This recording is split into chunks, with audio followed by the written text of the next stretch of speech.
Avant de quitter ses fonctions, le secrétaire d'État Mike Pompeo a annoncé ce mardi la reconnaissance par le gouvernement américain du génocide et crimes contre l'humanité contre les Ouïghours et autres peuples turcophones du Turkestan oriental par la Chine.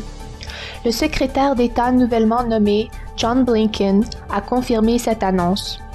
Les Ouïghours félicitent Joe Biden et la vice-présidente Kamala Harris et s'attendent à la continuité des politiques strictes américaines à l'égard de la Chine. La présidente du East Turkestan Information Center, Ruqya Turdush, affirme que cette décision a une signification symbolique et met une étampe criminelle sur la Chine. Comme d'autres Ouïghours, elle espère que les gouvernements internationaux partageront le fardeau avec les États-Unis pour arrêter le génocide en cours.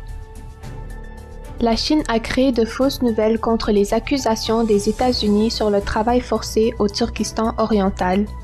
Les médias d'État chinois ont distribué des vidéos d'entrevues avec des centaines de femmes ouïghours dans des usines.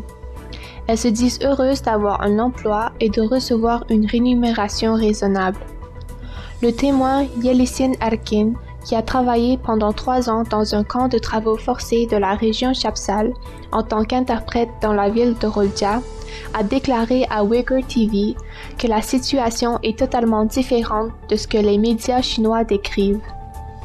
Il dit que 70% des ouvriers sont des femmes âgées de 16 à 45 ans travaillant dans l'usine désignée comme camp de travaux forcés. Ces femmes ne sont pas autorisées à rentrer chez elles et à voir les membres de leur famille, à moins qu'elles n'aient des avis d'urgence ainsi que la permission du chef de l'usine.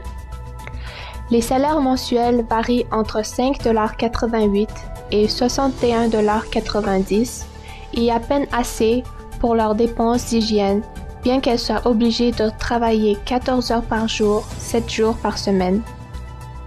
Yelisin Erkin s'est récemment réfugié en Ukraine et fait maintenant face à la menace d'être renvoyé de force en Chine. Le Conseil européen des relations internationales a interrogé 15 000 personnes dans 11 pays et a constaté que 6 sur 10 croient que la Chine deviendra plus puissante que les États-Unis dans les 10 prochaines années, selon le rapport publié mardi. La nouvelle administration Biden souhaite établir des alliances contre la menace du gouvernement chinois.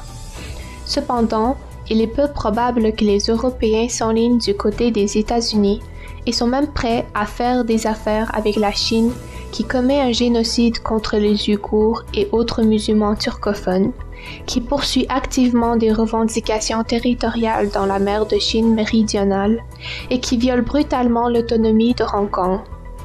Nijat Torun, du Uyghur Research Institute, affirme que les Européens recherchent une position équilibrée entre les États-Unis et la Chine.